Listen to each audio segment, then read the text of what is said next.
Bergen-Belsen, Germany, February 1945. The air is thick with frost and the stench of rotting death. Cold.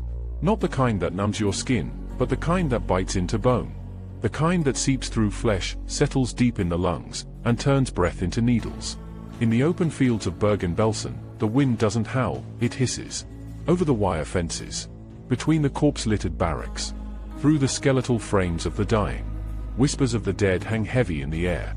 Inside one of those wooden shacks, bare, damp, and splintered by frost, and Frank opens her eyes. They are no longer the wide, hopeful eyes of a curious girl. They are hollow now, dull, as if the light behind them has been slowly drained, drop by drop. She lies next to Margot.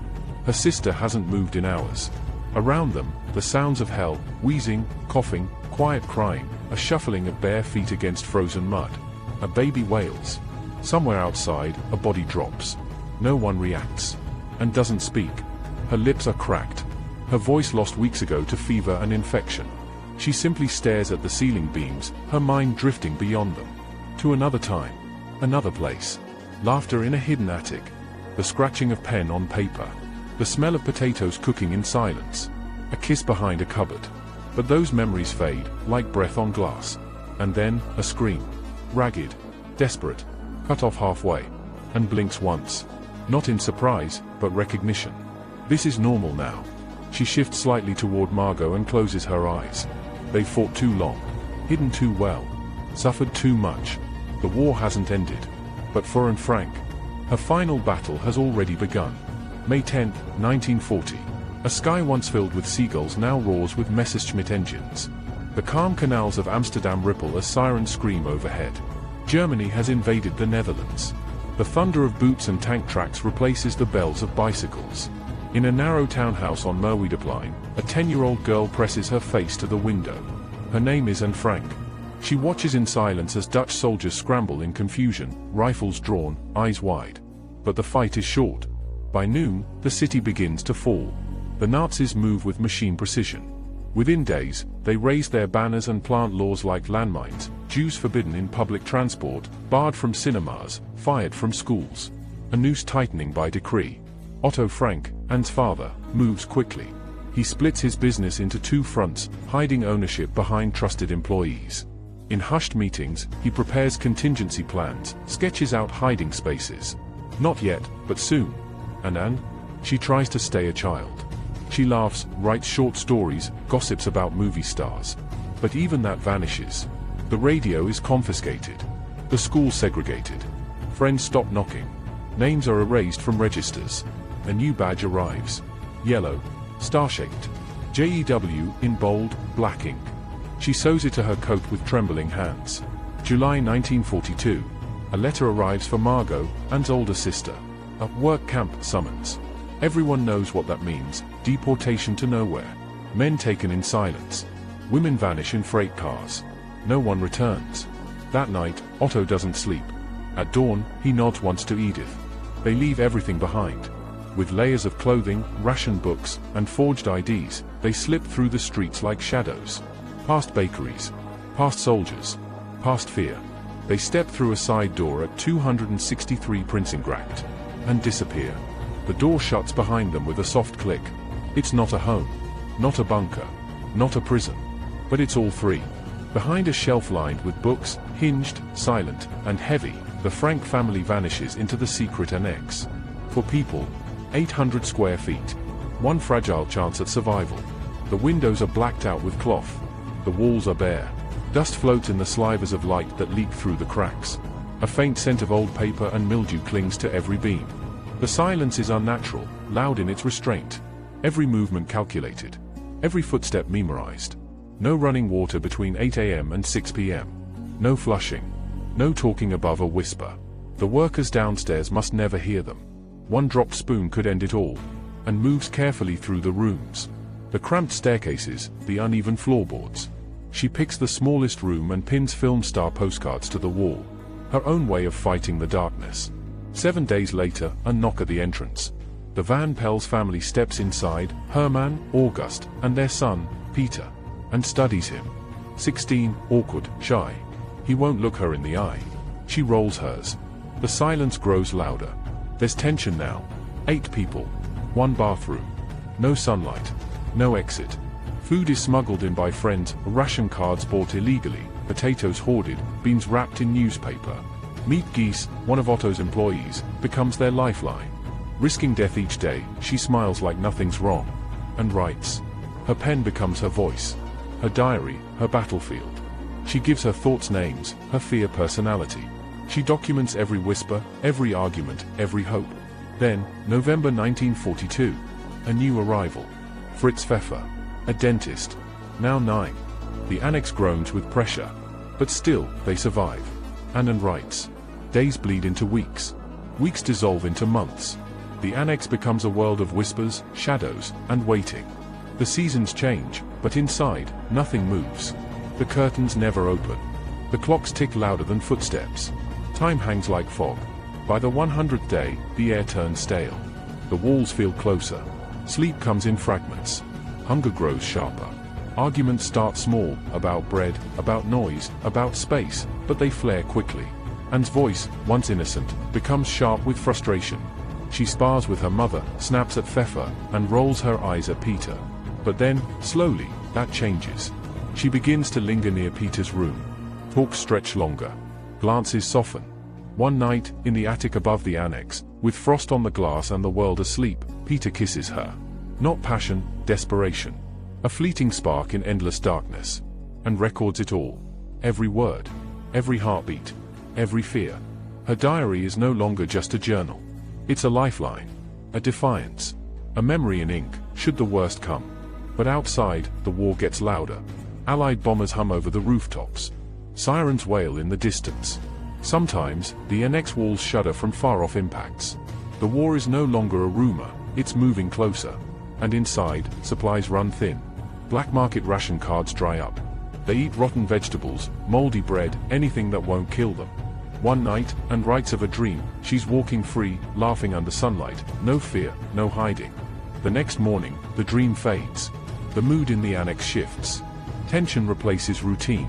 The smallest sound outside, the rustle of boots, a slammed car door, makes heart stop. Then, one afternoon, downstairs, voices. Not familiar ones. Foreign. Cold. Male. Footsteps. Heavy. Closer. And stops writing. Everything freezes. August 4th, 1944. Late morning. The bell above the shop doesn't ring. There's no warning. Just the sound of a van door slamming shut. Boots crunch the gravel outside. In the annex, chairs scrape the floor. Otto rises. Anne's diary lies open on her desk, half a page filled, the pen still uncapped. She hears the creak of the bookcase. The hollow echo of the steps behind it. Then, a smash. The secret door swings open. Shouting floods the rooms. Karl Silberbauer, SS, flanked by Dutch police collaborators, charges inside. The officers fan out, barking commands. The annex has been betrayed. By who? No one knows. No one resists. No one dares. Otto raises his hands. Edith clutches Anne's shoulders. Margot stares blankly. Peter turns to the wall. August Van Pels weeps. Fritz Pfeffer mutters a prayer. It's over. The hiding place, once so careful, so sacred, is now violated, defiled. They are herded down the narrow stairs, past the empty desks, the false fronts, the unsuspecting street. The neighbors pretend not to look. At Amsterdam's Gestapo headquarters, they're interrogated. Stripped. Searched. Nothing left to confess. Then, Westerbork. A transit camp. Barbed wire. Watchtowers. No privacy. No silence. Just thousands of eyes, all hollow. All waiting for the same thing, the train. Anne sleeps on lice-infested straw. Her hair begins to fall out. Rations come once a day, thin soup, moldy bread. Still, she writes scraps of thought in secret, hiding them in her coat lining. And then, on September 3, 1944, the whistle blows. A cattle car door slams shut. Anne, Margot, Edith, and Otto stand shoulder to shoulder with over 1,000 others. They don't know it yet. But this is Westerbork's final transport. The last train to Auschwitz. 3 days in the dark. No food. No water. No stops. Only screams. And silence. The cattle car halts with a metallic groan. Barbed wire. Gun towers. Barking dogs. Auschwitz. The doors crack open and sunlight sears through the darkness. SS guards scream orders. Whips crack. Mothers wail. Babies cry. And steps down first, holding Margot's hand. They're thinner now, bones beneath skin, eyes wide with fever and shock. Edith clutches their sleeves. Otto tries to stay close but is ripped away. Men to the left, women to the right, and doesn't see him again. They are stripped, shaved, disinfected. Their identities erased in minutes. No names, just numbers. But somehow, they survive selection. They aren't sent to the gas chambers. Not yet. Instead, they're marched into the women's labor camp. Inside the wire, and learns the rules quickly. Don't talk, don't fall, don't cry. Crying wastes water. They haul bricks. Shovel gravel. Watch smoke rise from the chimneys just yards away, knowing exactly what it means. Some nights, and stares into the black sky and imagines pages of her diary burning inside those ovens. Then, a transfer. November 1944. Bergen-Belsen. It sounds better. It's worse. No gas chambers. But also, no food, no medicine, no mercy. Barracks overflow with the sick and the dead. Typhus stalks the mud-slick floors. The stench is indescribable. Bodies lie uncollected for days. Rats feast on the weak. The guards don't care. They barely notice who lives or dies. Margot weakens first. Her bones show through her skin. One morning, she falls from her wooden plank bunk, too frail to climb back up. She dies that night. Quietly. No burial. Just another limp form in the filth. Ant's fever rises. Her hair falls out in clumps. She stops eating. Stops speaking. She lies down beside her sister and whispers something no one hears. By February 1945, and Frank is gone. Her body never found. April 15, 1945. The gates of Bergen-Belsen crack open. British soldiers stare in stunned silence. What they find isn't a camp, it's a graveyard that breathes. Over 60,000 prisoners. Emaciated. Disease-ridden. Barely alive. And beside them, piles of corpses. Thousands. Some naked. Some still clutching their last blankets. All abandoned. There's no resistance to fight. No enemy left to kill. Just death. Death in silence. Death in mud. Death in numbers too vast to count. Somewhere in the sea of bodies, lies Anne. No name tag. No grave. No goodbye. Just another girl among the forgotten. Weeks later, 900 kilometers away, Otto Frank limps through the ruins of Auschwitz. The war is ending.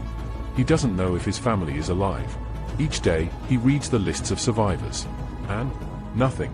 Margot? Nothing. Edith? Found. But already gone. The last thing Edith said, they tell him, was Anne's name. Then, he returns to Amsterdam. Alone. And waiting there, in a desk drawer sealed behind the bookshelf, are pages. Tattered. Yellowed. Smudged with ink and time. Miep saved them. Risked everything to keep them safe. She couldn't save Anne, but she saved her words. Otto reads.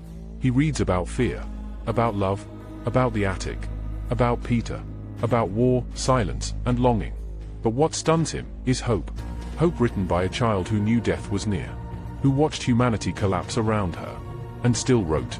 In spite of everything, I still believe that people are truly good at heart. And Frank didn't die in a gas chamber. She didn't die in the mud. She lives, in ink. In voice.